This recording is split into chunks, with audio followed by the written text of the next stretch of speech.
So we'll see. Hopefully, I can hit some other shows next year and sabotage people if I really want to get into the competition aspect of things and want to get like fifth place or something. I can like keep people's cars or like poke a screwdriver through their mid range or something like that. I think that's fantastic. Yeah, that's the only way I'm going to win. So I mean, I'm okay with that. It's like a death match for car audio. Yeah, exactly. Yeah. Now nobody's going to let me in their cars. I heard what you said. Erin is making this into the Hunger Games, but the Hunger Games of car audio. I mean, it would certainly make things more interesting. And I'm going to steal that idea. I think we should just do it like whichever car is left standing. Still, we just go until there's only one car making music. That's fair. And I think between that and the performances that you have to give in Emma, like, people are really going to enjoy finals next year.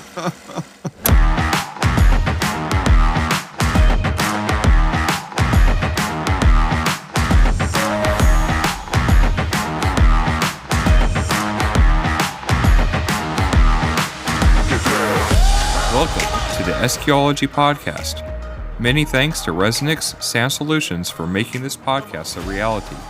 There's a link in the show notes, but you can find out more about Resonix sound treatments along with tons of other info, resources, and products at resonixsoundsolutions.com.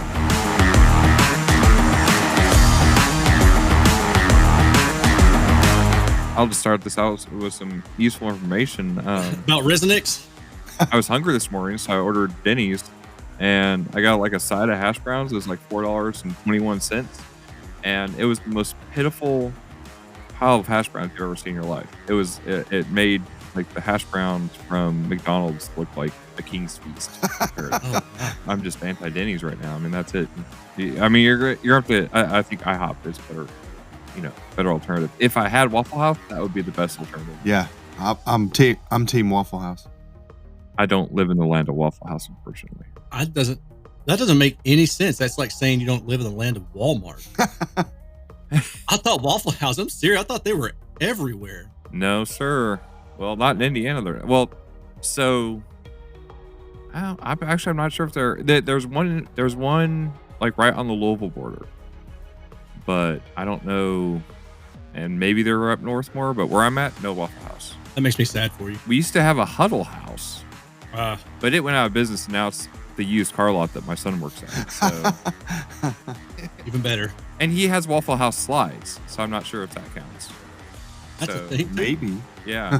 There's lots of Waffle House gear. You can really outfit yourself. What? Really? Team Waffle House. Yeah. Yeah, they got merch, man. Kind of like Buc-ee's? Kind of. Yeah. I mean, Buc-ee's is a little more extreme, but Buc-ee's is like a church of gas. So. It's that large. Crazy, man. It's like a Six Flags Over Jesus for gasoline and stuff. Their bathrooms are just as pristine. They use holy water. Yeah. Oh my gosh. You can get a Waffle House tie-dye hoodie, a tie-dye t-shirt. You can get Waffle House sport socks. Because, there's lots of sporty people at Waffle House. Yeah. That's what they're known I've seen for. them jumping across those counters before. You can get a hash brown shirt that says scattered, smothered, covered, chunked, diced, peppered, capped, and topped. Wow. Yeah. That's like for OnlyFans or something. They got Waffle House dress socks right next to the Waffle House camo trucker hat. So, see, I'm really edging for trying to get a Waffle House sponsorship here. If we can get that, at least some gift cards or something. That'd be excellent. It would be. It's like Southern hibachi, Speaking of hibachi, how about finals? Obviously, I wasn't there for absolutely no good reason because I didn't even go anywhere. So I just wasn't there. So now I got to find out from the people who actually were there how it went because, as I say, the people who weren't there don't deserve an opinion. So I don't deserve an opinion. Erin was there last year in a similar capacity. Mike, were you judging and competing last year? Yes. Yeah. Last year I judged IASCA and was competing in MASQ and Emma. We had all the orgs at finals again. So it was IASCA kind of leading it with Emma and MASQ and Mecca. It sounds like there was like 81 cars. So that's pretty good. I mean, because I think our next biggest one in recent years was in 2019, and we had 90 something cars. I mean, that's encouraging to see that many cars there. I don't know that there was a lot of crossover between the orgs, because I think most orgs had anywhere from 30 to 50 competitors, depending on the org. But cool to see all the cars there. Mm. Did it feel pretty busy when you were there? Yeah, I mean, it was a way better turnout, it seemed like, than last year. For the same space, the event hall seemed almost filled to capacity. You could maybe fit just a few more cars in there along the wall where like the bathrooms are and close to like Right. the snack bar area. Mhm. But that's about it. If they want to expand it more, they're gonna have to buy out the next room over and they have that collapsible wall. Oh, yeah. So, they could expand out to maybe almost double what they are now, but that would be tremendous. And do you know if they're planning on having it there again next year, or was there any rumors of that? I don't know. Yeah. I haven't. I meant to ask Travis, what he was thinking or plans or anything like that, but I know that at one time they were thinking about maybe moving it closer to Dallas or something like that, but someone else told me that they're probably going to do it there again. So I don't really know the answer. So we'll have to talk to someone else that, That knows what they're doing. yeah, that that actually is part of this process rather than me. It's all good. I was just making. I just didn't know if they were already talking about it or not. Sometimes they do. Yeah, I think so. I think they're already kind of planning what they want to do. Right. I mean, Cool. they were trying to have a car show type atmosphere and have the other room available for that. But I think that there wasn't enough traction with car show people, so I think it was a no-go on that. Okay. Yeah, because I did hear about this being something about a car show, but then I didn't see any pictures of an actual car show. So Yeah. It was just SPL was kind of in the same place it was, a couple rooms down. Okay. And then SQ was in the exact same place it was last year. Cool. Erin, as I guess more of an observer these days on your part, I mean, did it feel different than last year to this year? I mean, not to me. Yeah. But I was only there for Saturday. No, yeah, it seemed like everybody's having a good time. I did compete in mask for the kickoff, Okay. and then as I was walking past, I saw Tom, and we were chatting a little bit, and I said, "Yeah, I'm doing the kickoff for mask," and he's like, "Well, you want to do Emma too?" And I was like, "Sure, why not?" Like, not seeing Nice. having any idea of what anything scoring requirements were. I was like, "Sure, why not?" But so yeah, I did compete in those two, and it was funny. Like, I got some good feedback, and we can talk about that in a little bit. But yeah, it just seemed like a really good vibe. Everybody was out talking to each other. Car doors were wide open. I know a lot of people were getting demos and stuff like that. So that was cool. Awesome. I mean, we'll go ahead and get the heavy part over with right away. Did you get to listen to many cars, and what was your consensus this year versus last year? Oh, okay. So thanks for putting me right into the fire. I mean, I figured just pull out the bus right now, throw you under it, and then Get that over with. Yeah, no, that's fair. That's fair. So I guess before I say anything, I want to make it clear that I'm not talking about anyone in particular. So I hope nobody gets their feelings hurt. And if you feel like I'm talking about you, you probably know me. Just message me. We'll clear it up. you deserve it. You deserve Yeah, and I it. probably do deserve it.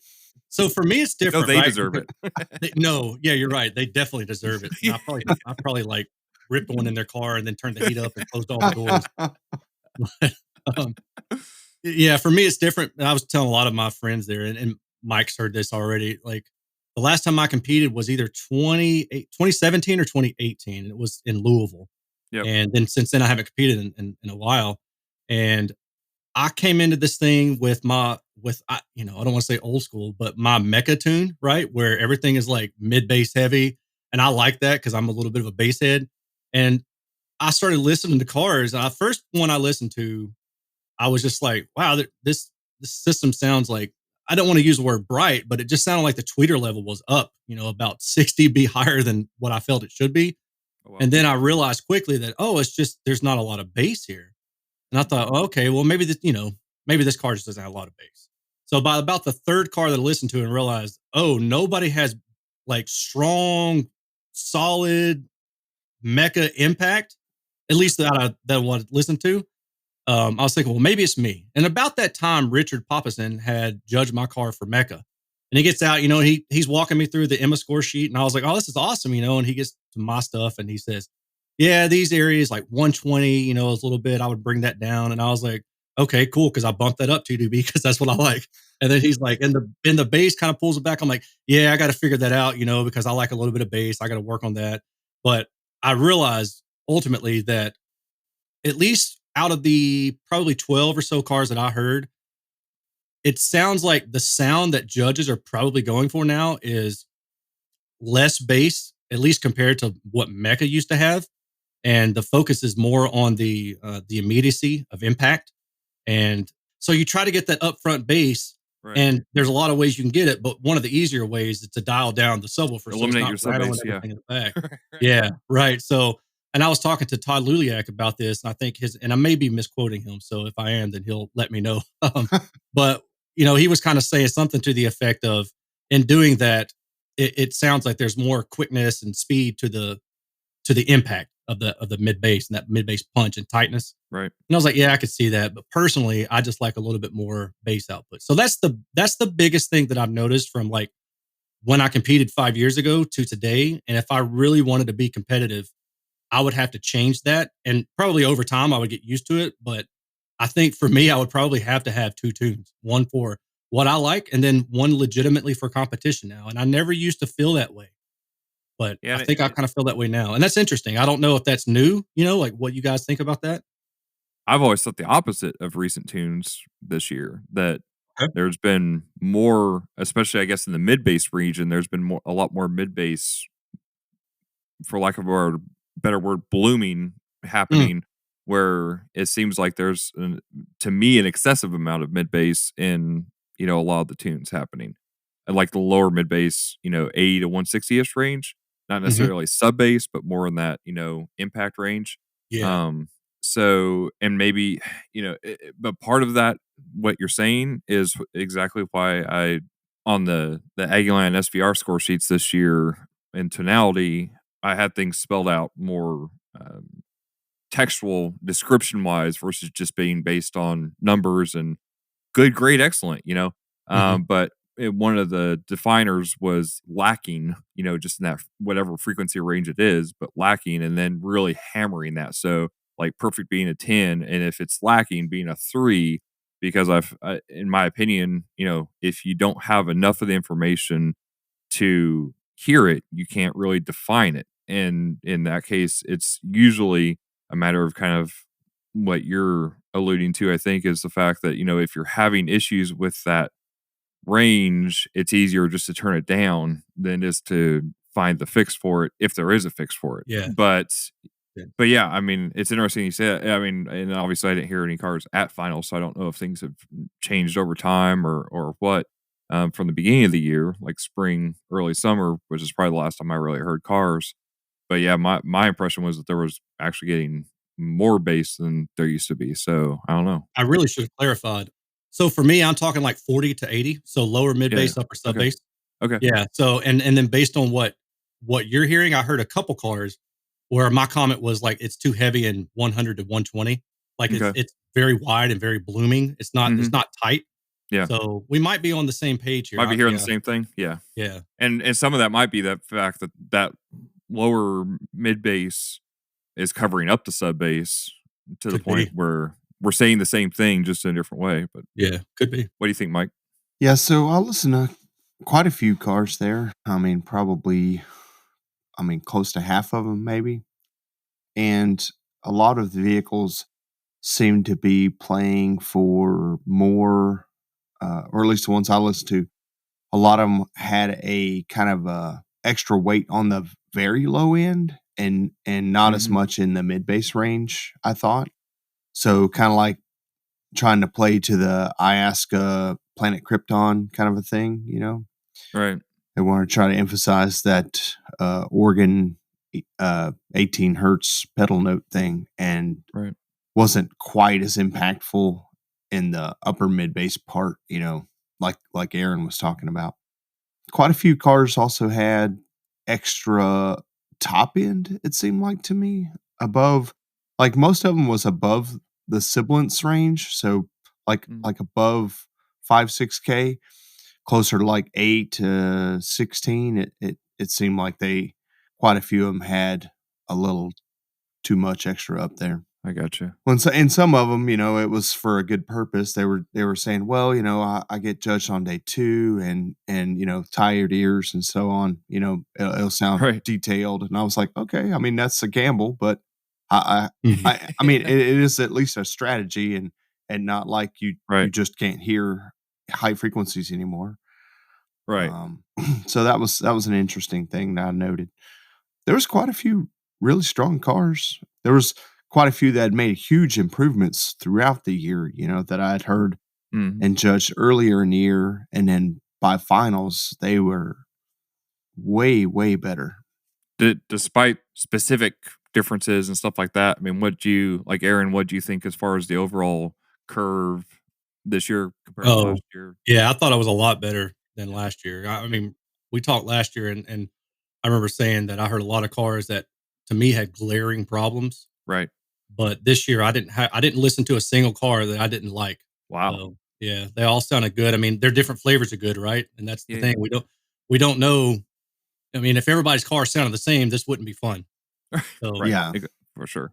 Well, That is virtually impossible. not on, no, there's no way you can make them all sound the same. Yeah. and the placements are all sort of different, so like Yeah. one guy would win this thing, but maybe not this other org or what have you. And some of it is, the music, and some of it's, just different judges. I mean, even within most of the orgs, they would use different judges for different classes. So it's even kind of difficult to compare, so this class results versus another class's results, kind of a thing. Yeah, and that's always going to be a battle, and it's very difficult to sit there and judge from the sidelines what happened. You have Yeah. people changing tunes, you have people having failures, you have Yeah. I different times of day. They have and there's a lot of factors there. Yeah, I agree with most of the results, but it's just, when people start trying to compare this and that, you know what I mean? There's a lot of extra that goes into that I think maybe people aren't quite aware of. And even if they were trying to use like the same, 2 or 3 judges to judge, basically everything, the event would have taken a bit longer. We would not have finished at the time that we did. And so, Right. there's good reason why they do it that way. Anything unique that happened during the weekend as far as something that you have had to be there to know? I mean, because obviously I don't know because I wasn't there, so I'm just asking if there was anything memorable. ESQL. Yeah. Yep, that was very memorable. So E so if you weren't there on day 2, Aaron, you missed out on the Emma ESQL. okay. They had, I think 3 or 4 cars that had entered, and it's kind of like sound quality, but from the outside of the car. So like the back end of the car was open, and they would play a track, and the judge stands, 20, 30 feet behind the car, something like that. And they are judging sound quality from back there, but there's like bonus points, like style points for your performance that goes along with the song that you're doing. Oh, So yeah, so Cassie and Scott had entered. The Wallace family had entered, and Brian Mitchell had entered, that I remembered. And each of them had performed a choreographed dance to go with their song of choice, and costumes. Choreographed is loosely turned, but yeah. Very, very. I want to see Mick Wallace, and I love Mick. I want to see him dance to see if he ever if his RBF changes at all. You Yeah. know? Oh, yeah. Well, he was He kind of always just looks grumpy while he's dancing. he was kind of wearing a mask to a certain degree. So I mean, they were wearing full outfits, and I don't know if it was like Pokemon or what. Like, I don't want I to. think it was I don't. Bluey. Okay. Oh, that's awesome, Yeah. man. I wish I had seen There's that. a video. There are videos on the on the MUSA Facebook. There is the video is extremely long, so you have to kind of like forward to the end, but it's near the end. Check it out, man. It's great. So that was a surprise, and actually really cool, So Yeah. I mean, yeah, it's kind of goofy and stuff like that, but man, it was really neat to see like a ton of competitors were all lined up behind these vehicles to watch these performances. And it Right. really kind of made Yeah. like a spectacle and a show out of it. You know, everybody had a smile on their face. They were having a good time. It was really cool though. I enjoyed that. That sounds awesome. Yeah. Like, for real, that sounds awesome. Well, and one thing I noticed from, again, watching from the sidelines and seeing the pictures come across, it seemed like there were a lot of what Erin said earlier, like there was a lot of open cars. It seemed like there was a lot of movement. There wasn't just a bunch of people, sitting beside their closed cars in their own camp the whole time, it looked like. So it seemed like everybody was participating very well as far as just it being a togetherness event, not just to go sit by my closed car all weekend. Yeah, it was very much like that. You know, there was a lot of people talking to other people from across the countries, and we had lunch with other people. Like the lunch, I sat down to eat lunch, and it was kind of like a Mecca Lebanon show reunion over there. It was awesome, man. So like Yeah. Nice. me and Aaron and Kevin Keene, Jason Hale, Kelly Wilson, and who else was over there, Aaron? Todd was with us for a little bit. Oh, yeah. Todd Luliak. Yeah. Yeah. It was great. Yeah. Yeah, dude, that's my favorite thing about, and it's been that way. That's my favorite thing about this hobby is the friends that we've made, like lifelong friends, We can show up, we can not see each other for 5 years and show up and pick up exactly where we left off. And I treasure that. I love it. I think it's the most awesome aspect about competition, for real. So to me, that was like probably the greatest memory that I'll have for a long time, is just sitting around BSing with you guys. And it made me really miss competing. So now I'm like, all right, I'm at least have to go to a few shows next year just to have this, like Yeah. that fills my cup up, Yeah, keep it going, Yeah, for sure. Yeah, it was really cool. So there was a whole lot of that going on, like Dean and Fernando was there, doing videos, talking to everybody. So I got to talk to them for a little bit. They were cool. And Peter Steinbacher was there, demoing Mercedes. I don't know what model, but and I didn't get a demo of it, unfortunately. It was so packed all weekend of people rotating through that car that I just didn't get a demo. But hopefully when I see him next time at a show, I'd like to hear that thing, because I've heard really good stuff out of it. Actually, everybody that listened to it seemed pretty impressed. So that was cool, to see them out talking to everybody. I mean, it was a really cool show, man. I think they did a Was good there job. was there much in the way of brand support? I mean, as far as There was some. visible or There was some. I mean, it wasn't like gigantic, but mostly it was kind of from competitor side. I mean, obviously, Arc, had good support there, because right? Brian and those guys were there to help support their team and brand, which is awesome to see. But I mean, the competitors that had specific products, like whether it's Morel or Karma or what have you, they would have some of their signage and some of that product out for people to see and stuff like that. But I didn't see like many manufacturer reps there per se. I mean, Right. our Focal rep was there.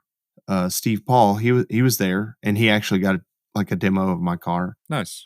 But I mean, I didn't see a whole lot in the way, at least on the SQ side, from manufacturer support.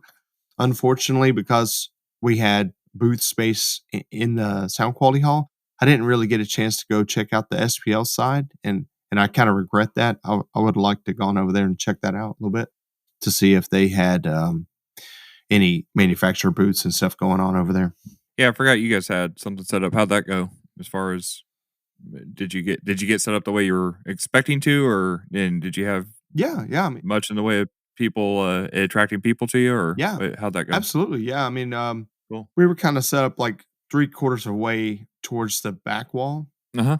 I guess I had gotten there kind of, it seemed like early in the day, but it was a little later in the day. It was only about like an hour or two after they had opened the venue, but I guess everybody was raring to go.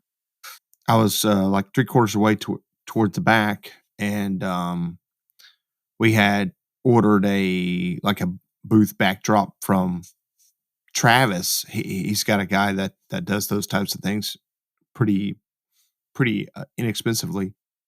And so Okay. we got we got that set up, and then a table and a couple products and stuff like that we had out on the table to kind of show some of the stuff that we sell and support.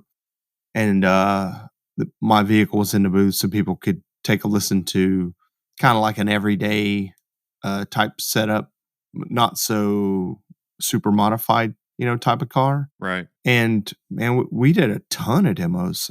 We That's awesome. I probably did, I mean, at least between 50, 60 demos, I think. I mean, That's pretty good. yeah, it was a lot, Anything in terms of anybody having major breakdowns or anything else? Well, Julius Piles had a problem, like his charger system, like the power supply that he had plugged in, it wasn't charging his batteries.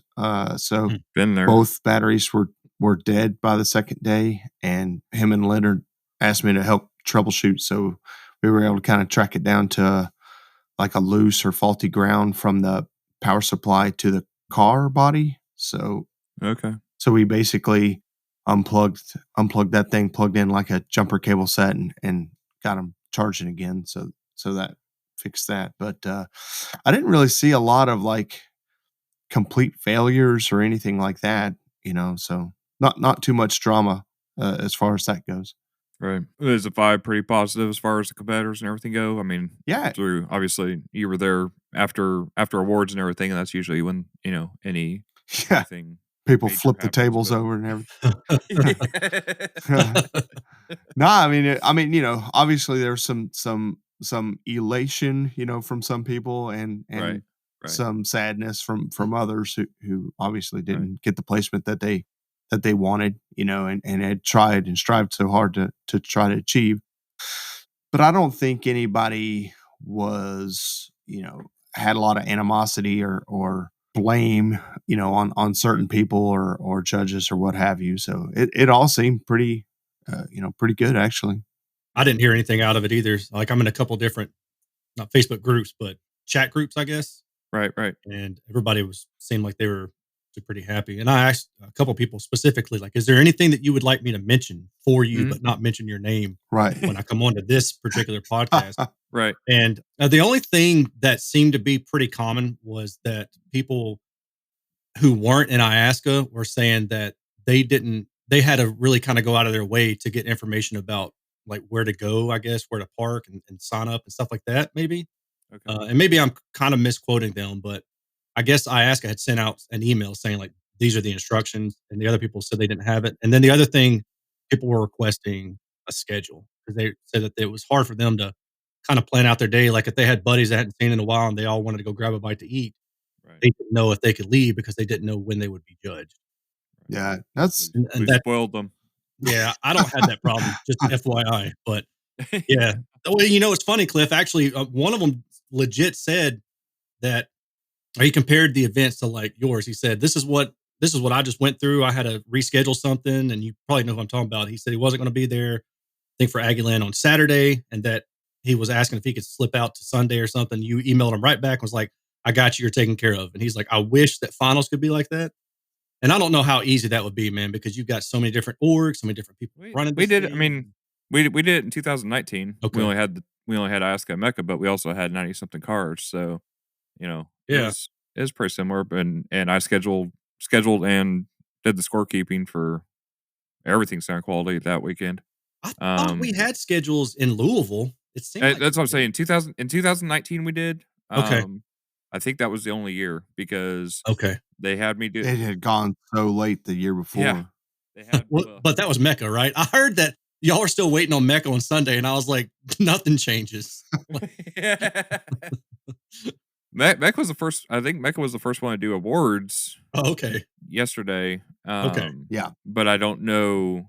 I don't know if they, that dragged anything out or not. But I know they were the first ones to do awards. But yeah, so that's a big reason why I'm I've made some fairly big swings at Aggieland again this year to get it back more again like how we did it like at the hybrid show or the Parkinson's event, depending on which one you went to, where everything is in unison. And kind of my revelation for that was being at ECA finals, because Richard kind of did it the same way where, we had it scheduled out and we had everything kind of put together. But that way too at Aggieland, since, we don't have a full indoor event, this way everything is judged indoors at the same time, because now the orgs are doing it alongside with the primary, with the money round. So that's, a big reason why I kind of had to put some limitations on things this year as far as, how we do things. But I think for the event and for the competitors, they'll come out way ahead in the end, even if they have a little bit less choice in things, but it'll be, I think, for the better. Yeah. And that's, one of the things, like, for me, putting together an event is similar to other people building their car. It's like you make certain decisions and you have limitations. And when you do that, you don't, well, some people do, but you don't typically pick every single brand under the sun. You don't, have, just because you can do things with one type of DSP and there's another kind of DSP, available, it doesn't mean you use both. Right. And it's kind of the same thing for me for the event style. I'm just, what tools are the best for this particular event that we can put into place, similar to the way like the show we're doing in Florida, is very limited in its scope because it's a very specific purpose. It's not there to do everything a general event or be a big thing like Aggieland. It's meant to, be more of a reach out to that community, like the home audio community, and see how that goes. So speaking, and we can come back if you guys have anything else to hit there, but I mean, like on that, Erin, you're probably the most involved on both sides of anybody. I mean, what do you think? And I know you've done some reach out with your audience as well. And I imagine you might get some feedback from that or not. I mean, I'm sure you get a lot more feedback than I would because I'm not in that community. But what do you think, if it's possible at all? And I guess that's my premise, is more, is it even possible? But I mean, what's your thoughts on how to maximize that crossover between the home audio and car audio communities? So in my experience, I think the first thing you've got to get people to understand is that there's sound quality car audio. They've got to understand that it's not just the dude at the red light next to you blasting the stereo at volumes where you're like, oh my God, shut up. And sometimes that's me. But yeah, if you can get them to understand that, then they'll have more interest. And then once you get them interested, then you can say, all right, now this is why car audio is so difficult, because then it makes them kind of no longer turn their nose up at it. They say, oh, okay, you've got to understand time alignment. You've got to understand proper equalization. You've got to understand left-right symmetry. You got to learn how install affects these things, how some things you cannot fix with install or you cannot fix with DSP or vice versa, just all the challenges that are inherent to building a really top shelf car audio system. Because you can do a car audio system that is competitive and maybe not spend as much money or as much time as you would if you went balls out. Right. And if people could understand that they can still get something for not a whole lot of return, or respect the guys who have gone crazy with it, then I think the respect is going to be there. And then with respect, will bring interest. That's just kind of what I've seen, because I've talked to people about it and put out polls and things like that. And usually the first responses that I get is, well, it's just a bunch of like basehead type responses. Okay. Yeah, that's the hard part, right? Is how do you get to the point where you have that conversation? Yeah. Because I think, it's one of those things where, I mean, there are a couple examples I would say that someone like Steve Head and his Blazer and someone like Mike and his Subaru are both perfect examples of what you're talking about, where we can get, if you're listening to either one of those vehicles, you're probably going to have a fairly similar experience, but they're two completely different approaches. Yeah. But it's the same in home audio, right? I mean, sure, you can spend exponential amount of monies and it doesn't necessarily mean you have a better sound, but you definitely have a cooler thing, Yeah. And there are times where spending the money does make a difference to a certain point, but it's like, and maybe and that's part of it. Maybe, it's an effort that we can do from an outreach standpoint between now and then, and between now and like the show in Florida, or like now, Iaska is doing the thing with AXPONA. Mhm. And so, I mean, obviously, where we can find these tools to make it worthwhile to do, Mhm. and not just, because I've sat plenty of times in, a very expensive room that we paid for to sell, to peddle our wares in the middle of the Venetian and everything else. And, no matter how high end you make it look, people come in and they go, "What is this?" And then they realize it's 12-volt, and they do an about face and leave. Yeah. And so, that's not even asking them to go out, and listen to a car that may or may not be right in front of them. So, I think that creates a whole nother challenge. I mean, and maybe part of it is finding, my thoughts were, more like, hey, if we just find some key individuals that are influential in that community, kind of get them educated, then hopefully, find a friend, bring a friend kind of thing. But I don't Mm. know. Yeah, kinda like ambassadors and things Yeah, of yeah, that nature. yeah, Yeah, I yeah. think that's a good idea. I mean, like, on my end, I try every time there's a even if I haven't gone to finals, I'll make a post on my YouTube community page and just let people know, and I'll always add the note that it's not a bunch of knuckle draggers, Right, like, right, right. it's tough to do, it's a lot harder than home audio by far, and then the majority of the car audio systems that you're gonna hear at finals sound better than most of the two-channel home audio setups that I've heard. Right. And so there's a lot that goes into that, but that's just the thing, man. You've got to get people to understand that it's not a bunch of just bass heads, and because everybody, that's the default, right? It's just to think, oh, everybody, these guys start off with a subwoofer and that's all they've got. So what do they know about audio? But it turns out you ask a car audio person who's actually competed and tuned their own system, and they know way more than the majority of these home audio guys that I talk to. Well, and that was another thought. I mean, on the competitive side of things, and again, you probably know better than anybody as far as putting out subjective and objective data, Mhm. for that community to consume. And you're probably more in the middle of the bell curve, I would assume. Yeah. You're not in the, uh, most of the super out there audiophile people probably aren't tracking your stuff as much, Right. Yeah. because they don't care. Right. No, I mean, you're So, right. Exactly.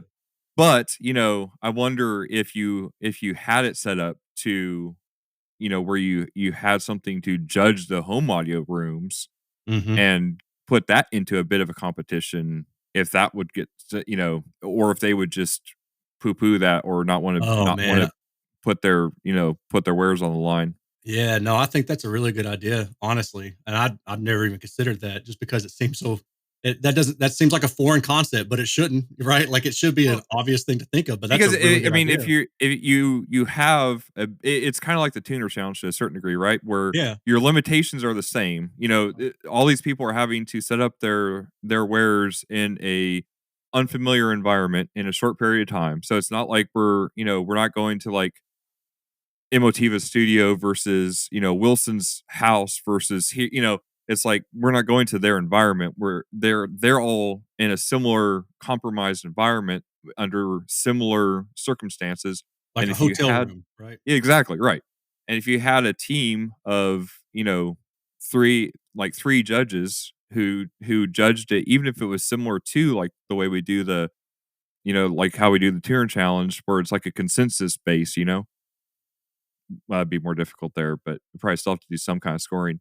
But yeah, you know what I mean? Like, Mhm. to bring the competition to them, to where then they go, oh, they're going after, like, a multifaceted criteria. It's not just, whose bass is loudest. Right. Yeah. Make it relevant for them.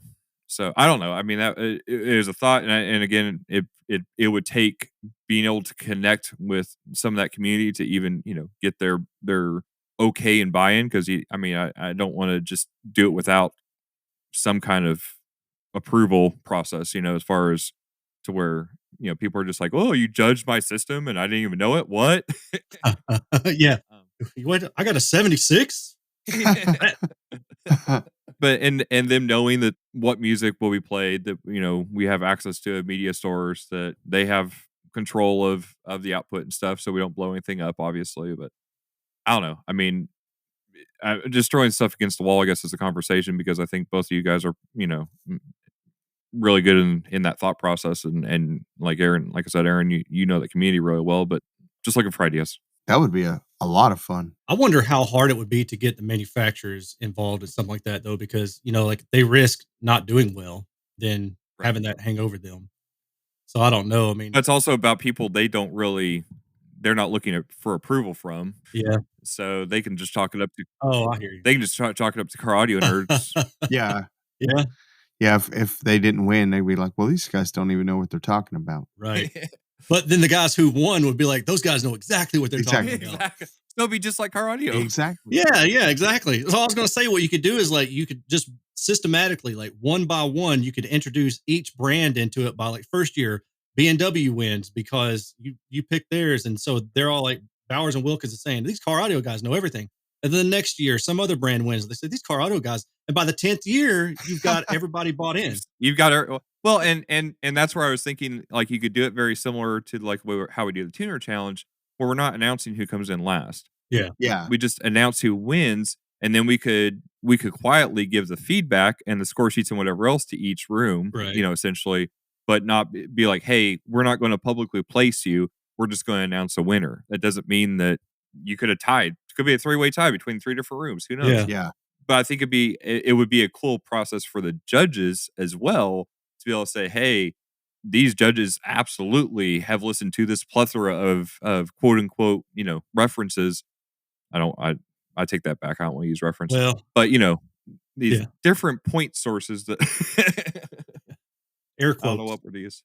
Yeah, I think that's a neat idea. I would personally, I don't know how you would get that buy-in initially. I would assume that you would have to go through these event directors or whatever, that's heading up the AXPONAs and the Florida Audio Fest and those things of that nature. I do remember at Audio Advice Live, which was in North Carolina, 2022, maybe, where they had the new Jeep. Is it the Jeep? I can't remember, that big Wagoneer, that big old sucker that has the Macintosh system in it. Yeah, they yeah, were yeah. showing that off. I guess like one of their local dealers had brought it over there and it was parked out front of the venue.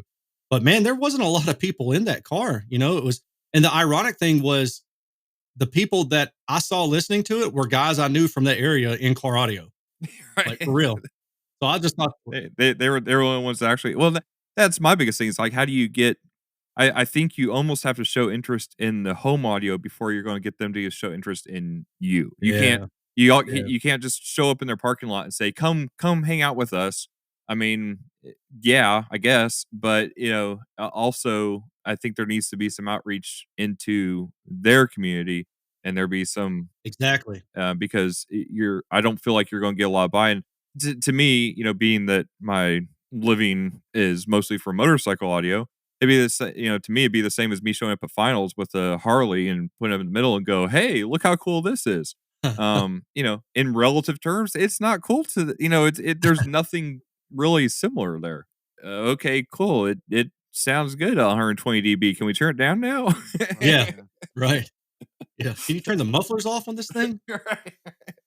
Yeah, I think the other thing that would be so whoever is running the AXPONA event, I mean, my advice to them, and then in the Florida Audio Fest too, would be the same thing. Is like you got to try really freaking hard to make sure you're promoting your event from the car audio side, because even though I'm sure the AXPONA people, and I talked to Bart, who represents Florida Audio Fest, right, about this a little bit, even though they're allowing it to be put on there, and I'm sure that they're promoting it to some extent, the home audio guys are going to look at it and just look away. So you're really going to have to try hard to sell that event, probably for the first like 3, 4, 5 years, until you get that name and that or that representation for the home audio guys to where they're going, hey man, those car audio guys are doing some really cool stuff. You want to walk outside and leave this huge event otherwise, right? Like when I saw that AXPONA was going to have the car audio event, I'm already planning on going to AXPONA because it's a home audio and I like covering that. Right, and I see same thing. I see a lot of my friends there. We meet up, we hang out and all that stuff. But even I was looking at like, how much time am I going to be able to dedicate to the car audio stuff? Because I'm only got 2 days, and I'm like, you're already covered up. Yeah, I'm the car audio guy at these shows. Like nobody else is really doing car audio, right? So, and I don't say that to be like, oh, but you know what I mean? Like if anybody knows about car audio, I'm that dude. right? And you're going, I don't even know where I'm going to be able to fit this into my schedule. Exactly, Yeah, exactly. So and if that's it's me, and that's where I'm saying like we've had side by side SQ and SPL for however many years. I mean, even when I've been to Euros, in Salzburg, there's the SPL hall and there's the SQ hall, and yeah, I walked by the SPL hall a couple times. I've never been in it, like, and I've been there several years now. Like at the finals there in Alabama, I don't even know where the SPL hall is. yeah, I've seen it in pictures. I don't know how to get there. yeah, So the fact that, I mean, even if you ask how many, I think it's much better now overall. I would say, but I mean, even you ask how many people were at an event who listened to somebody else's car, mhm, and you had 2 days, and probably a lot of that time you were probably bored. You just also were nervous energy, and didn't know where to put it. mhm. That's where I think again being there in terms of like at CES. I mean, when we were in the Venetian and we had the car, I think it was like in the Alaska booth or something like, maybe it was, over in the North Hall. So we had kind of two locations, but there's been a couple times where we've had multiple locations like that where the car was somewhere and then our booth was elsewhere.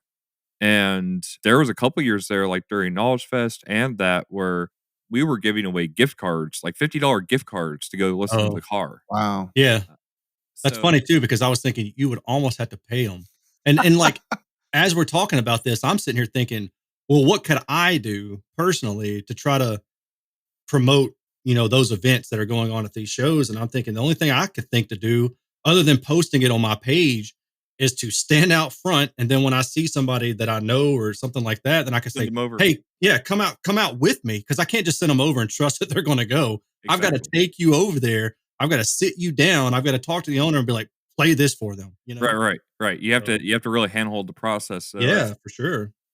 So that'll and be, yeah. there's got to be a better way than that, but I don't know a better way. That's where that's where initially that was my thought process on the ambassador thing, was having several people like you who are doing that. But I mean, everybody there is going to have their own. I mean, if you're there and you're not involved in both communities already, which there's hardly anybody that is, what's going to be your incentive for that? And why are you going to take your time to do that for whatever? I'm not advocating this is even a necessary thing. I'm just looking from my angle. I don't want to do anything half-assed. So it's like, well, if we're Right. going to do it, let's find out a way to do it. But I think from my experience, as far as doing this thing where you have something in a room and then you have a car somewhere else and getting people from here to there. I mean, most of my job is being at an event and getting people to listen to something to then try to get them to buy it, you know? And that process, even when it's like they're in front of you and it's walk 10 feet away and get them to listen to it, that is a hurdle sometimes, Mm.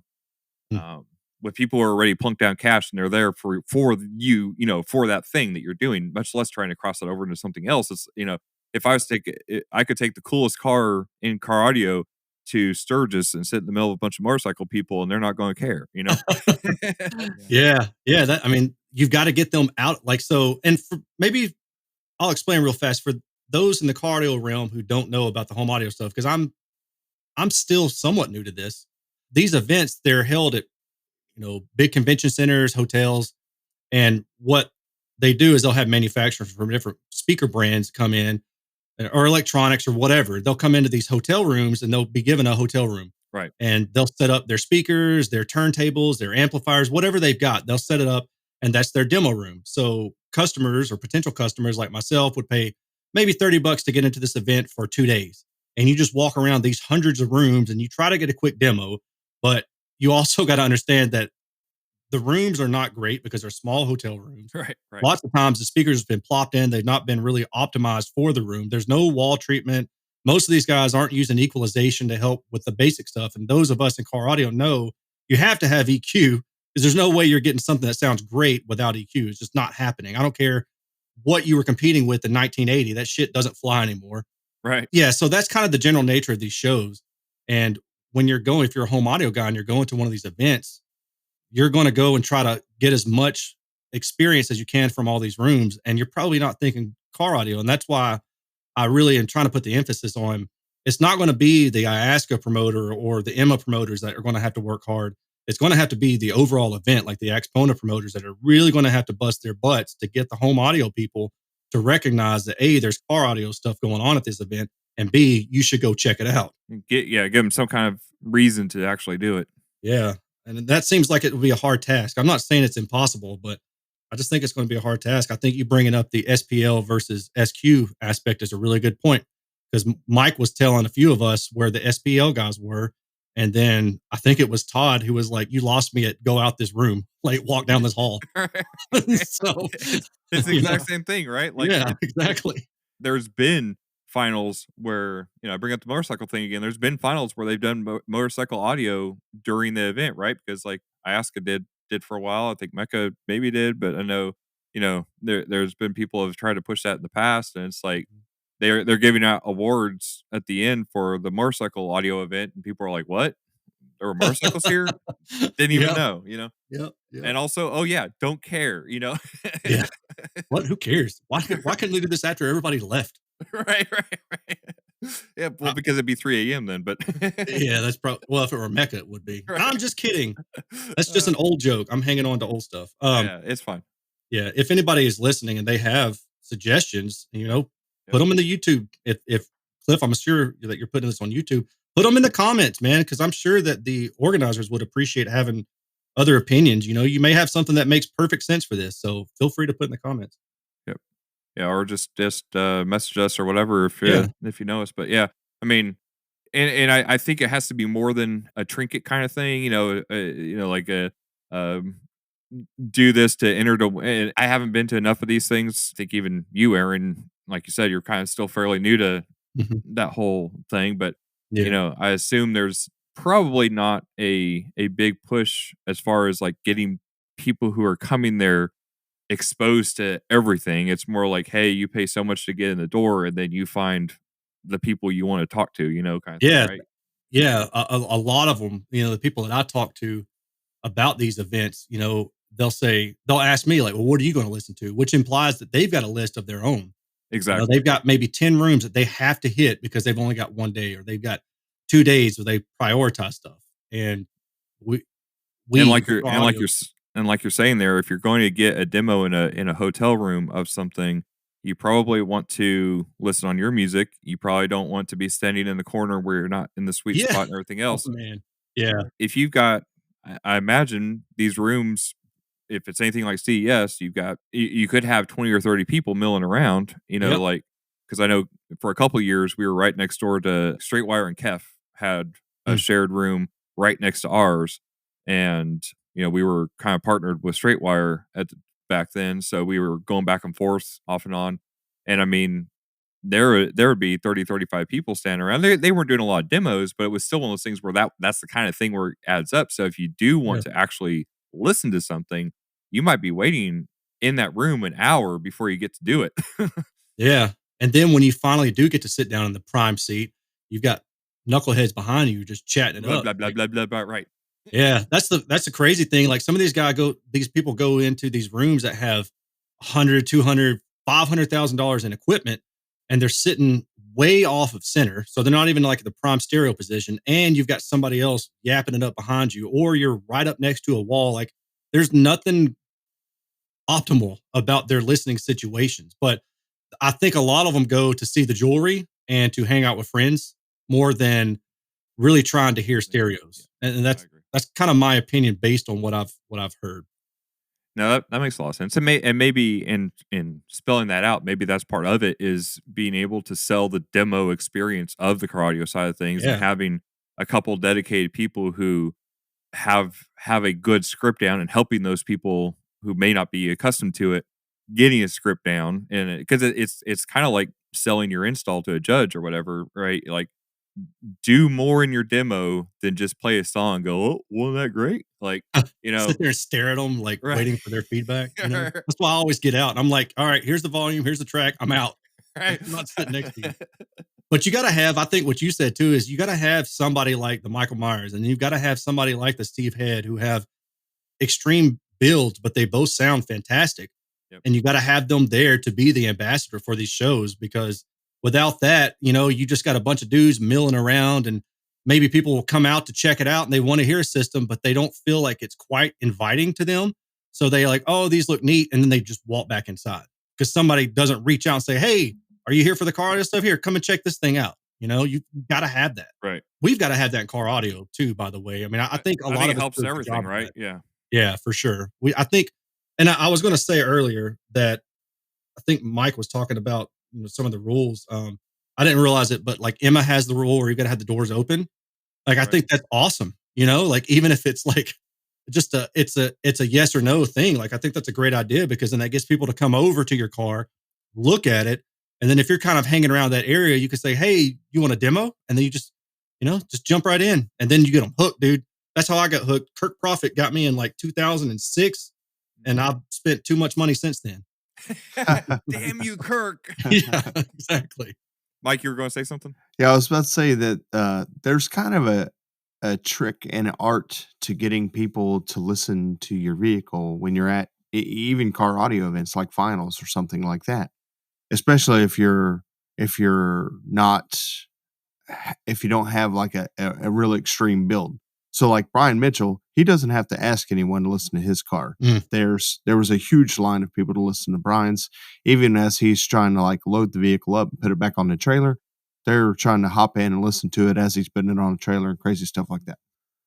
If you have an extreme enough build, people are going to be interested and they're going to want to naturally just listen to it. But if you don't, if you have like a normal car like mine, there's tricks to getting people to listen to it.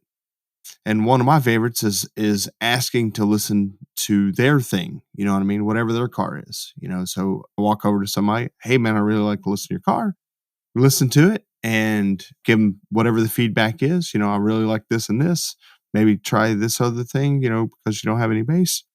And then I like that. And then, would you like to take a listen to mine? And they're usually like, even if they don't want to, they're usually like, yeah, I'd like to listen to yours. And then they get in and then they're like, hey, you don't have any tweeters. And I was like, I know, just listen, please.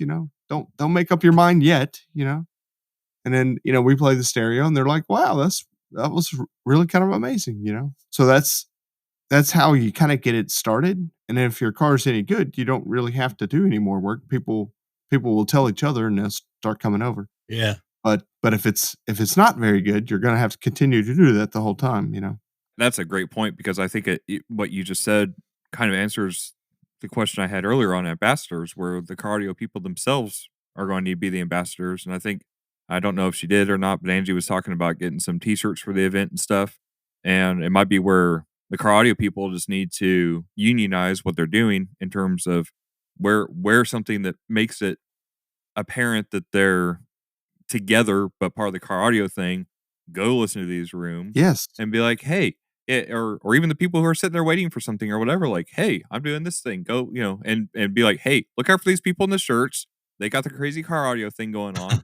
Grab one of them, or they'll grab you and try to do that. And I know it's going to be several of us who aren't quite the extrovert style, but it'll take some of us some extra work to reach out. But I think hopefully leading by example, some of the people who are really good at doing that. I mean, I think Steve Head's a great example. Absolutely. Of somebody who can also talk their language. You know what I mean? Yeah. Because a lot of car audio people, some do and some don't. It's yeah.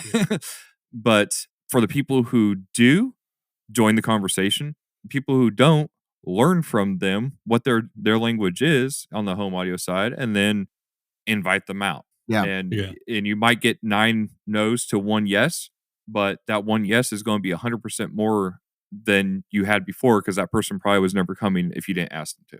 Yeah. Yeah. Yeah. It's got to be, there's some reciprocation that has to happen, like if you don't seem interested in their stuff, they're certainly not going to be interested in your stuff. So yeah, I mean, there's got to be can't huddle out in your cars waiting for stuff. Yeah, to go and on. just wait for everybody to just show up on your doorstep and bow down to whatever stereo that you brought. Like this, it's just not like that. Right. I don't know. I feel that way about Mike's car. I'm just like, oh. Me too. No one's ever said that.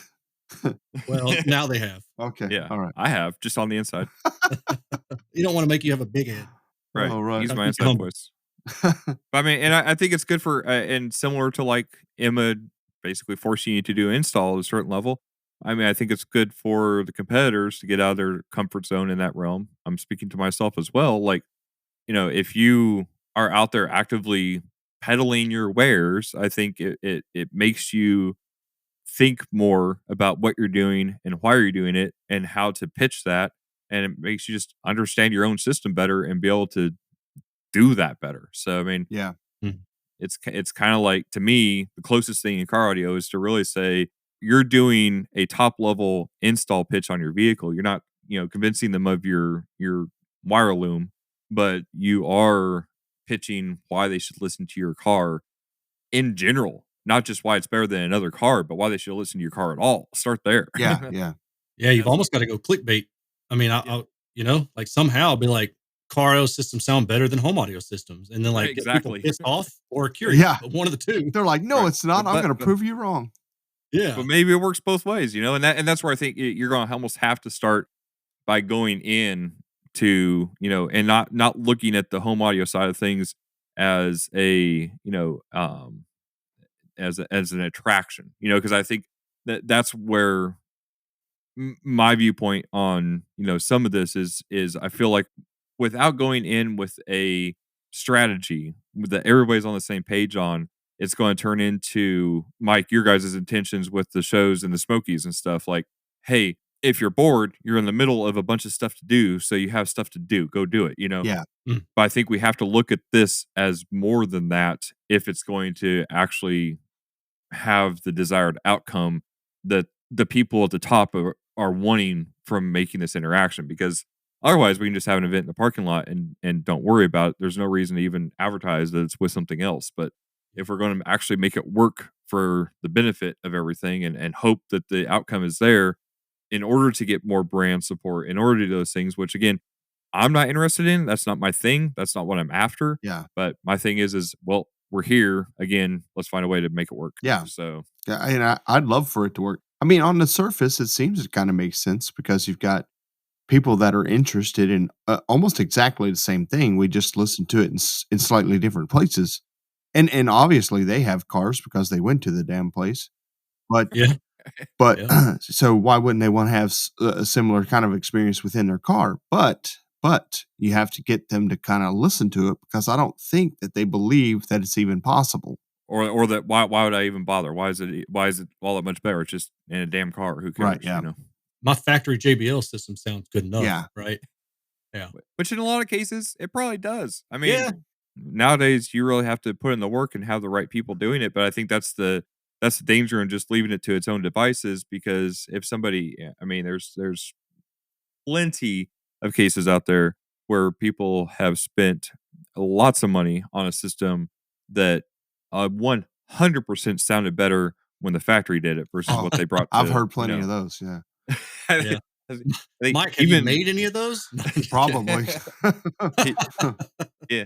Now he has to, now he spends more time fixing them. But I mean, that is true. we Yeah, multiple times of finals events. I mean, even this year, I mean, there was cars you're like, man, I guarantee you that was better at the factory than whatever this was, because you you just did not do well. But if people don't know what to do or who to go to, I mean, that's part of the problem. Like yeah, getting them exposed to the correct people, and hopefully we're doing that in the process.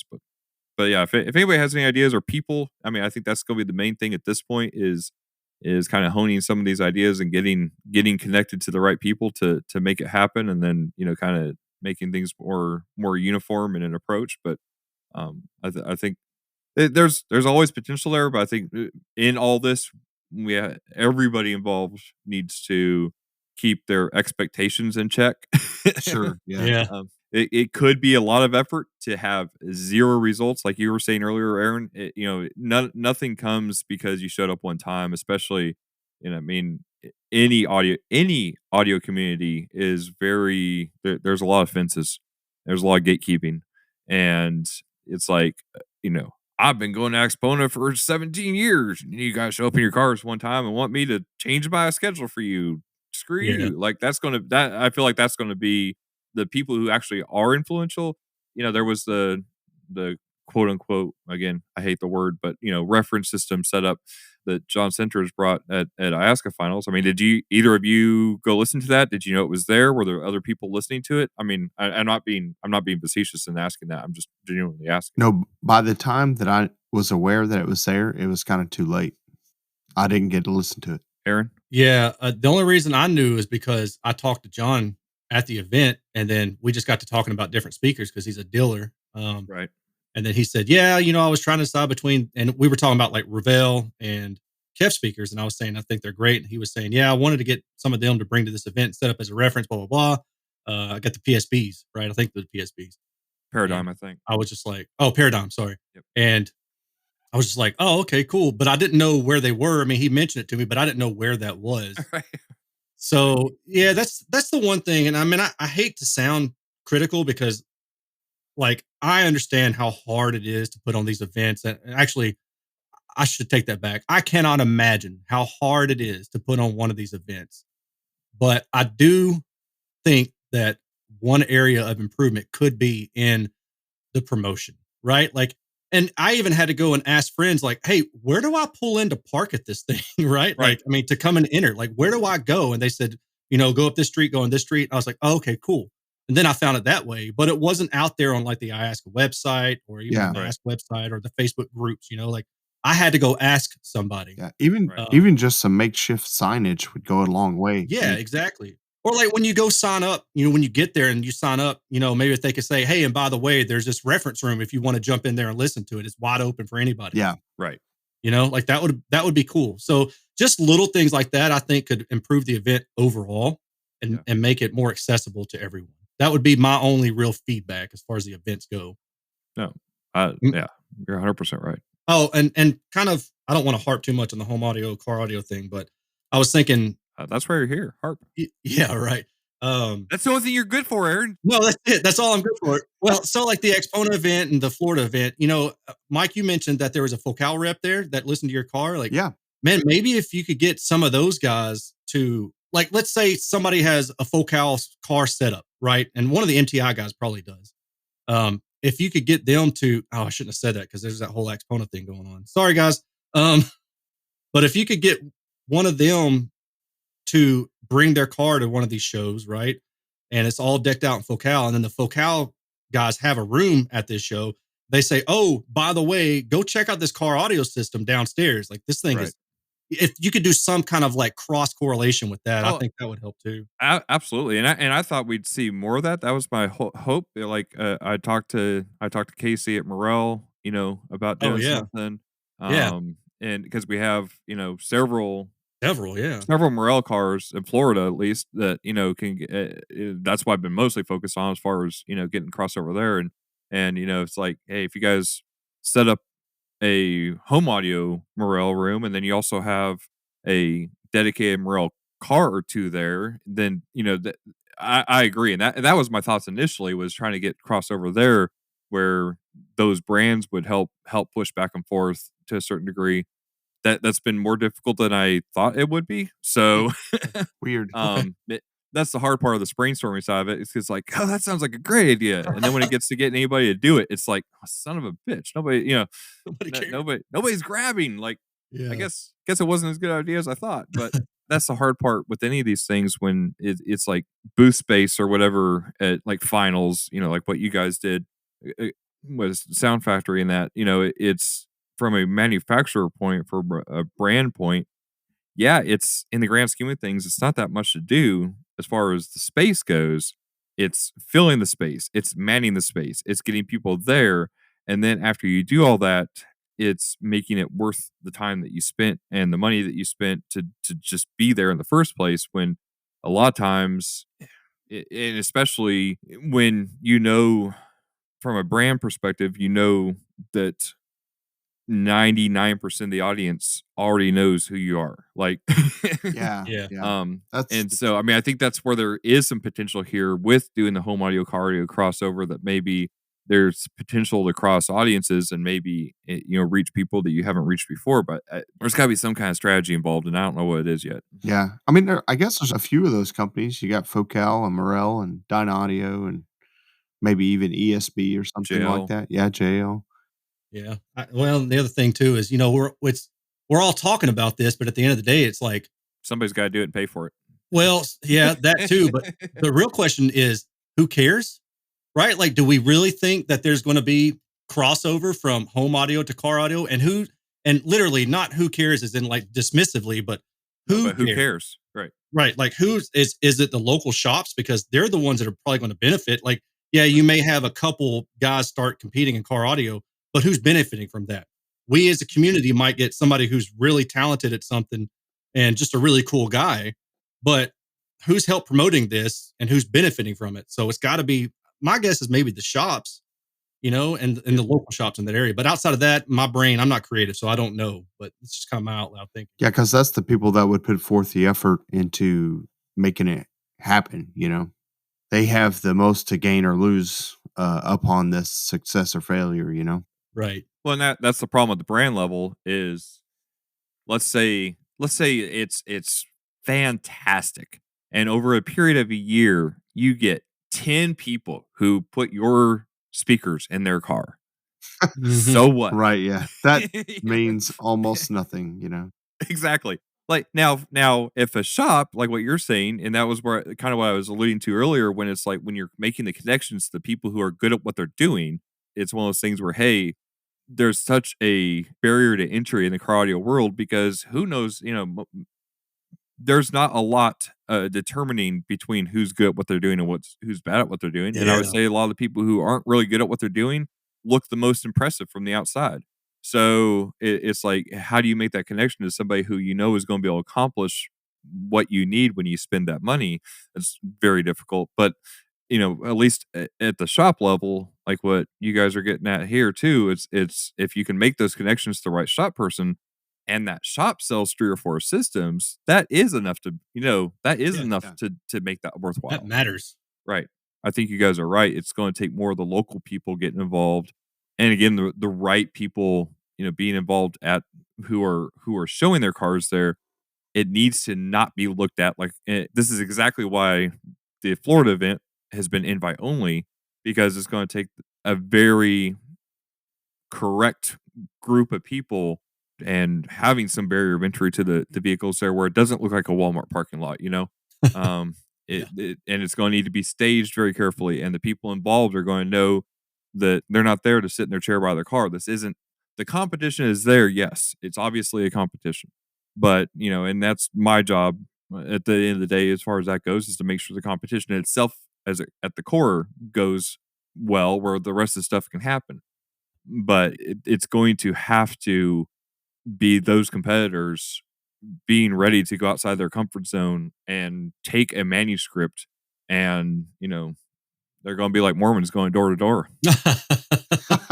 Yeah, you're going to put them to work, basically. I mean, Exactly. Yeah. yeah, no, It's that like makes sense. here's your scheduled time. Here's your scheduled time to compete, and here's your scheduled time to go proselytize. Yeah. Yeah, right. Yeah, yeah. We'll give you 30 minutes to go get something to eat, but you got to be right back.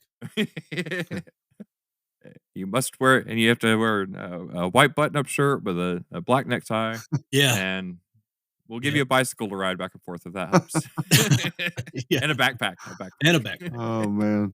Yeah, that could work. whether it's t-shirts or whatever, something to make it stand out. The Yeah, key people ask me about car audio kind of thing. yeah. No, I think that you mentioned that earlier, and, Yeah, and I forgot to say, like, I think that's a really good idea. And I don't know, if it would look corny or not. Like right. the car And, auto well, guys that's the could thing. wear. That's like, how do you execute on it? But Yeah, still, I mean, you could wear like everybody has the exact same shirt and it says car audio ambassador or something like that. right, I don't know. Like I said, that may be just super corny, but or at even just least Iasca people logo or know. something. I mean, Yeah, yeah. People know like here's the car audio dude that I need to talk to. Like this right, person knows. right. Yeah, they need to be pretty readily identifiable so anybody that shows up knows who to talk to. For sure. I think we probably beat that topic to death. But I mean, I think it's in the process. I mean, I've certainly thought of more things I ever had before on it. So I appreciate the discussion there because I think we hit on some good things if we can get some more people involved to do it. Yeah, Yeah. definitely need help to execute on this. Yeah, and that's the thing. It's going to take everybody working together from Yeah. the way the show is set up to the people who are there to how they're directed to do things. And again, it's going to take some kind of script for everybody to kind of be on to keep things on the same page and maximize the potential there. Because and my bigger concern is I'm not, again, my expectations on this are zero. I'm going in that hey, we're going to do all this and nothing is going to happen. And that pretty much needs to be expectations. My concern is when people who are involved in doing this and put money towards it and everything else. And same with Bart with the Florida Expo Center or Mark Freed who does AXPONA. I don't want those guys to just see, oh, these guys used the parking lot and they came here and now they were a bunch of assholes and left.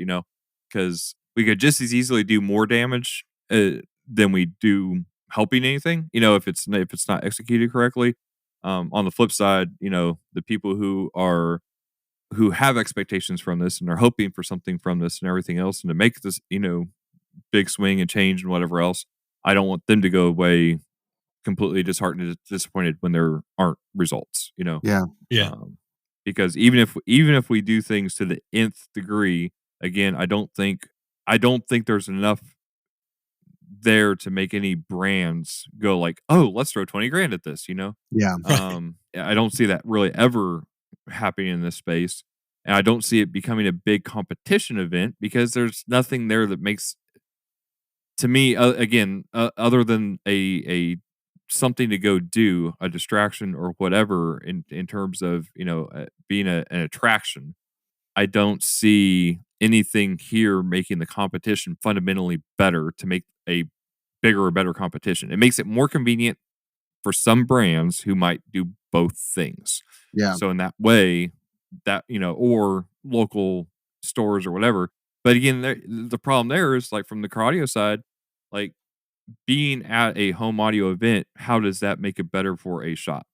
Other than potentially reaching a market, but are these people a demographic that are looking for car audio? I mean, and that's the thing. Like, is that a thing? Because, like, going back to my day job, when you sit yourself in the middle of a motorcycle rally with motorcycle audio to sell people, you're in the middle of your demographic. Mm-hmm. Yeah. So that's easy enough. Right. And saying that's easy enough, I mean, it's still hard work because you're still only getting a small percentage of people to come talk to you. Oh, yeah. Because there's 300,000 motorcycles there doesn't mean that 300,000 motorcycle owners are walking through your, or that they're even your target demographic, Right. because they may not have the bike you have, or they can't even put audio on the bike. I mean, they're 20% of the people that walk up. It's like, no, I don't have anything to sell you. Sorry. Right. Yeah. So that's going to be the hard. There's a lot of challenges here for sure to make it work, and I'm obviously dedicated to doing whatever I can to make it work. It's just a matter of managing expectations on everybody's side, knowing that, like you said, Erin, it could take 3, 4, 5 years before it's even a tangible return. You've got to somehow make it established, and that's probably going to take time. Yeah, where people expect, and it's anything. I mean, if you, even for car audio brands that are new coming into Knowledge Fest or whatever, one Knowledge Fest does not make you come out any better. You come out ahead. You got to be there 3, 4, 5 years to really establish yourself, and people know that you're here to stay. Yeah.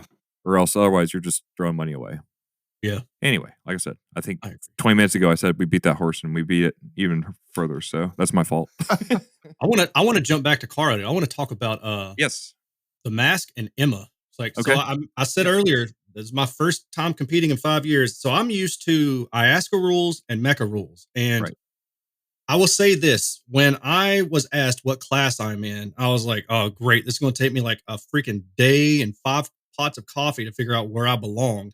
Right. And it took me like maybe 5 minutes of reading each of these rules to figure out what class I was in. So that's really good. So kudos to the people who are heading that up, because I was like, okay, this makes sense. That's good to hear. Yeah. Well, that's awesome. Yeah. So I just wanted to say that. Did you have to do install in? Oh yeah, this is fun. So Mick comes up and Mick's like, all right, well, I'm here for the install portion of Emma, and here's the things you need. He was like, system diagram. I said, nope. He's like, so that's a 0 for that one. And then like, we're just rolling through everything. I was like, nope, don't have that. Nope, don't have that. And then he's like, any wires exposed? And I'm looking around and I'm like, nope. And he's like, any wires exposed? And I was like, no. And he's like, any wires exposed? And I look down and I've got my cable for my iPhone, and I was like, oh, nope. Like maybe I shouldn't say that. But realistically, that half a point didn't help because I got zeros for pretty much everything, right? Like even when it came time to show him my fuse box, he thought there was cobwebs because there was dust on the fuse, the plexi cover. He's like, "Oh, you got cobwebs too?" And I was like, "What are you talking about, man?" So next time I will be a little bit more prepared for Emma. Like I said, I had no intentions on competing in Emma. I didn't realize that I could. I Right. just, I messaged Robert McIntosh at MASQ and Right. was like, "Do y'all have a kickoff event?" And then he's hit me with a link, kind of like, "Hey, stupid, just check our freaking website." So I did that and I said, "Oh, okay, cool." And then I saw Tom and Tom was like, "You try Emma if you want." I said, "Cool, I'll do that too. Why not? I'm already here."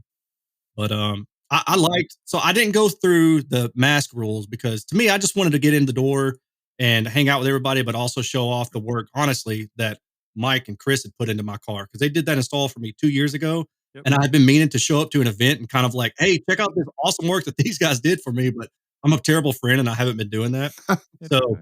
anyway, so I showed up and the rules that Richard was walking through about Emma, I really liked how things were kind of black or white. Like, I don't know for sure if like your imaging, it's either on or it's off, right? Like Right. this thing is here or it's not, Right. and stuff like that. I was like, that's really easy to follow, right? As opposed to you got, if it's either on or off, and you got 5 different judges, then most of them are going to say it's off, right, Right. or it's on. Right. But with the other organizations where you have degrees of on or off, then there's a lot of variability and it's hard to say, "Oh, well, this judge says my center is perfectly center.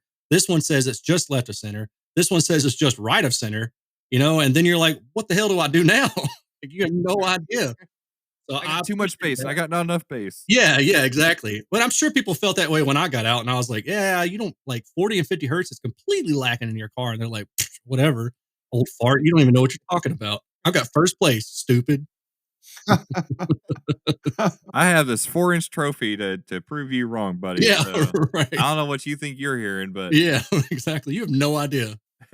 Oh, me. overall, as far as the orgs go, though, positive experience in what you got feedback with and everything. Yeah, yeah, I'd say so. I mean, it's just kind of like I said earlier, there are certain things that I would have to work on if I Right. wanted it to be really Competitive. competition worthy. And it's mainly just in that base area. Like after Richard got out, and then after I listened to those 3 other cars, I went back to my car and I was like, "Okay, well, let's pull 50 hertz down." And I pulled it down like 5 dB with a Q of 6 because I didn't want too much impact to be taken away, but Right. I wanted a little bit of just that 50 hertz primary. And when I did that, I was like, "Okay, this is more in line with what I'm hearing, but it still has the impact that I want without sacrificing too much." So I feel like there's definitely a common ground. And Cliff, I think I mentioned this to you before finals. Like there's two things that I enjoy about these shows when you've been out for a while is one, you kind of rediscover your music. And two is like you get your car sounding really good and you rediscover what you got into it for. Yeah. Yeah. And that's fun. So yeah, after the event, after the feedback and listening to everybody else's cars, I was like, okay, I can do these kind of things and make it sound good, but not sacrifice too much of what I also What like you want. personally. Yeah. Yeah. That's good. So we'll see. Hopefully I can hit some other shows next year and sabotage people if I really want to get into the competition aspect of things and want to get like 5th place or something. I can like keep people's cars or like poke a screwdriver through their mid range or something like that. I think that's fantastic. Yeah. That's the only way I'm going to win. So I mean, I'm okay with that. It's like a death match for car audio. Yeah, exactly. Yeah. Now nobody's going to let me in their cars. And I heard what you said. Erin is making this into the Hunger Games, but The Hunger Games of car audio. yeah. I mean, it would certainly make things more interesting, and I'm going to steal that idea. I think we should just do it like Yeah. whichever car is left standing. Still, we just go until there's only one car making music. That's fair. And I think between that and the performances that you have to give in Emma, like people are really going to enjoy finals next year. We might get it televised. This is going to make the Mecca barbecue incident look like nothing.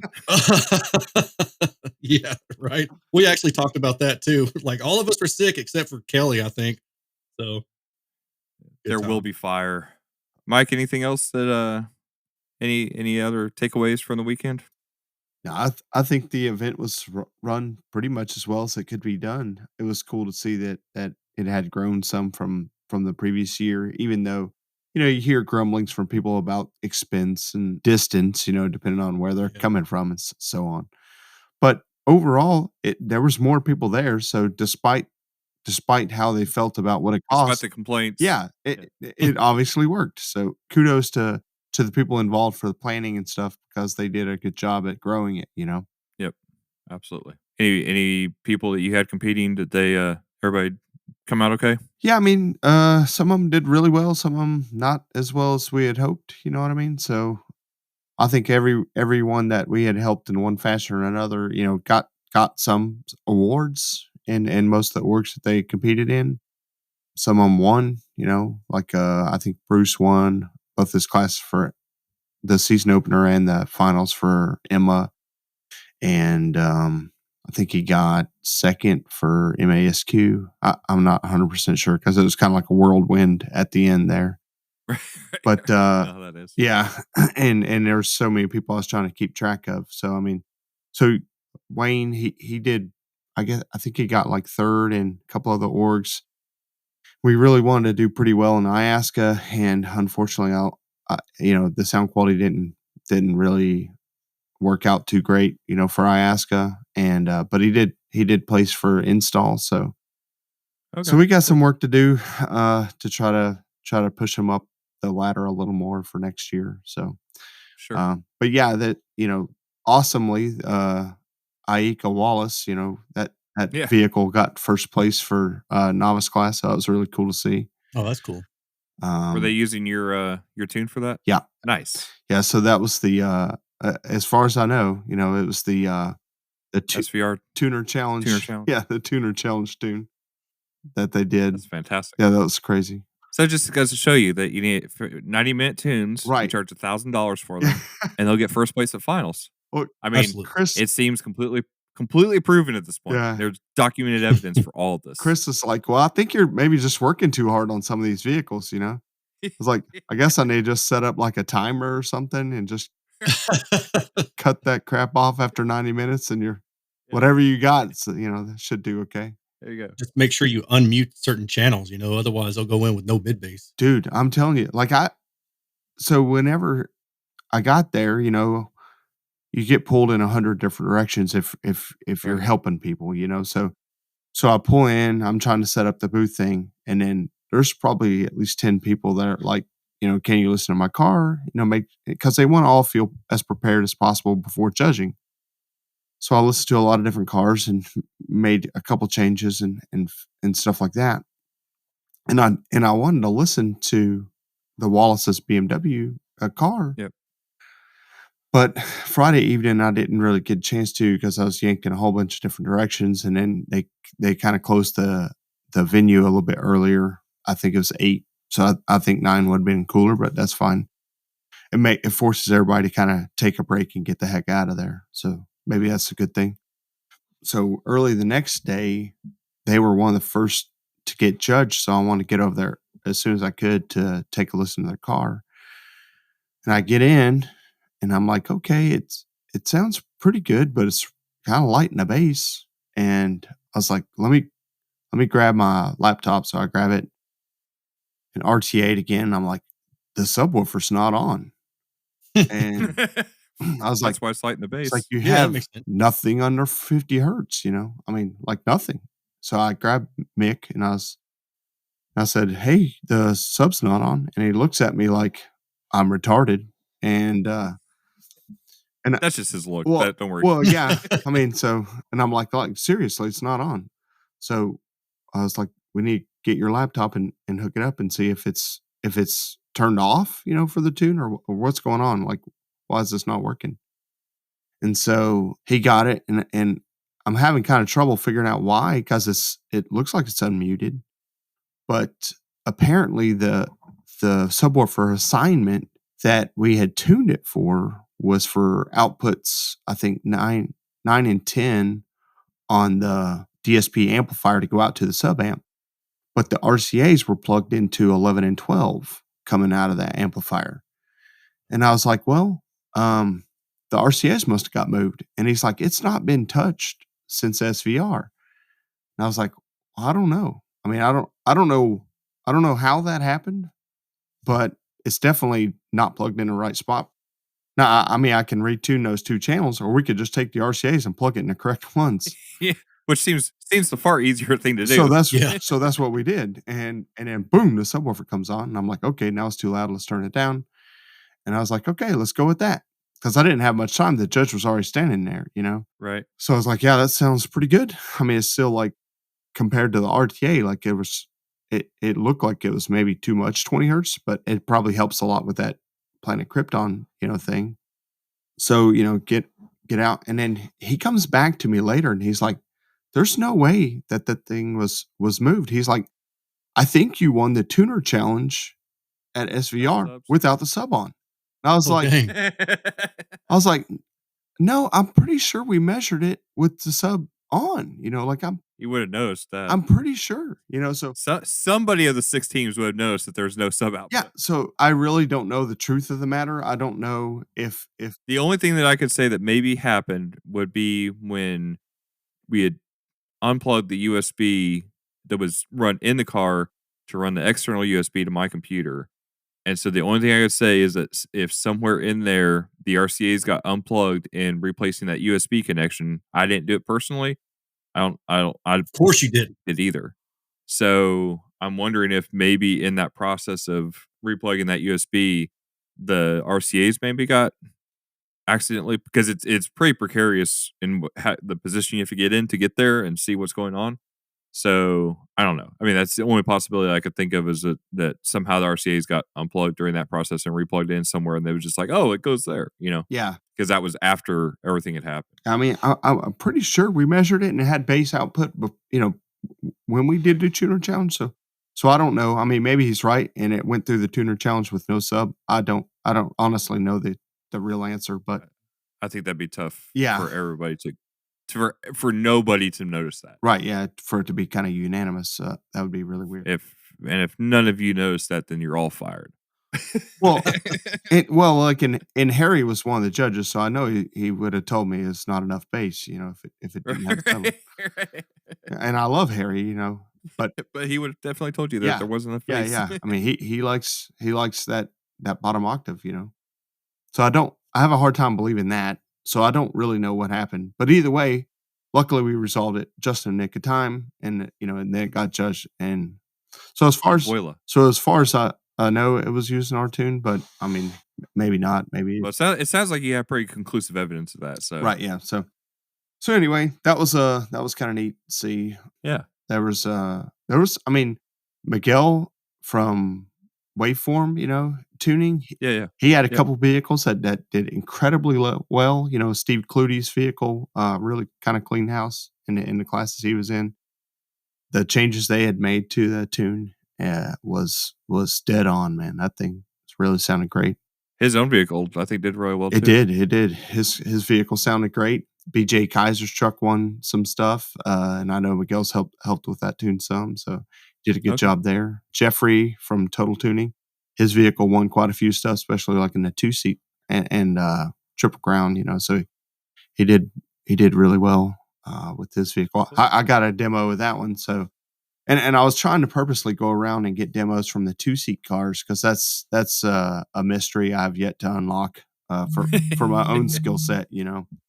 Right. I can do a decent 1-seat tune, but I don't really have a lot of experience with the 2-seat type stuff. And so I was listening to almost every vehicle that competed in 2-seat and trying to listen to it from both seats to try to see, are they really good from both seats in imaging, or is it just Right. Is it just kind of compromised from both seats, or how are they doing this?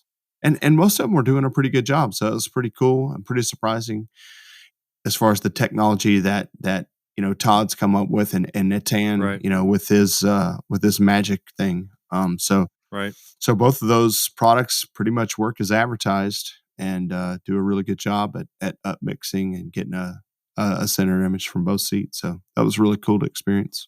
Well, now you got to do a 2-seat car. I know. Like now I got to learn how to do that, because Hey, I know a guy. I mean, I know a guy that would be happy to donate his car to you, but he needs more amplifiers. Dude, you're not getting any more amplifiers in there.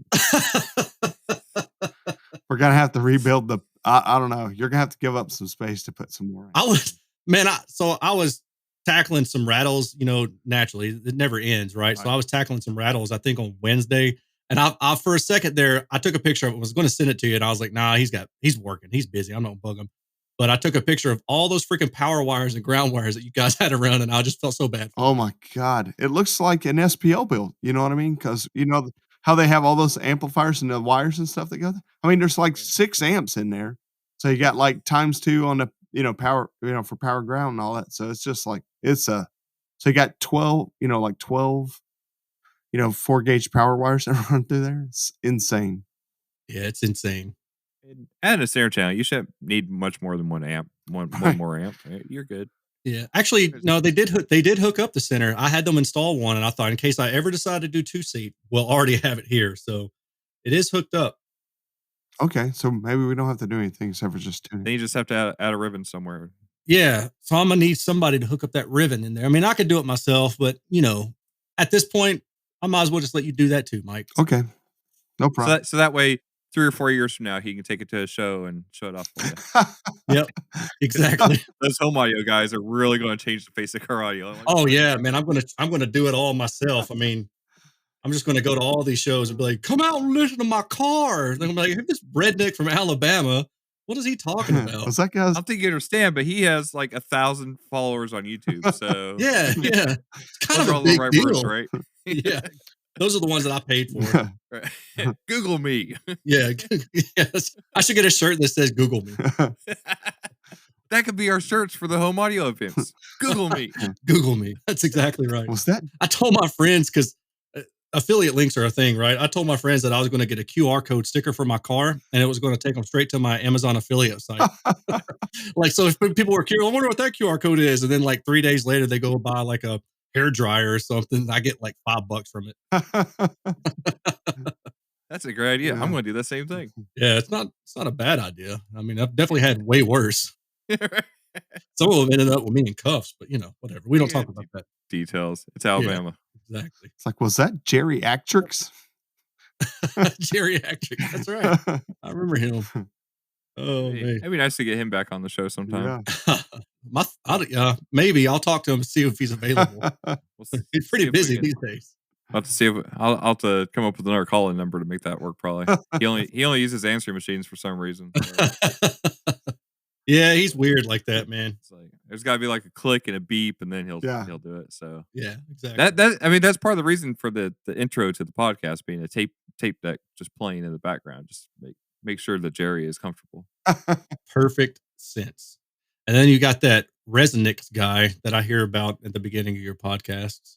Yeah, like, we're gonna have him back on here soon. This episode is brought to you by Resonix, the shittiest product in car audio today. Only second to Fat Matt. Oh my God. Love you, Nick. Oh my God. You can just get those asphalt pads at like Home Depot. I think yeah, thing. It does the exact same thing, and then like weather stripping, it does the same thing as his other stuff. So and I bet you they use all that same stuff on space shuttles. So oh, absolutely, yeah. Oh They definitely do, because that's our claim to fame is space shuttles. Space shuttles. Pew pew.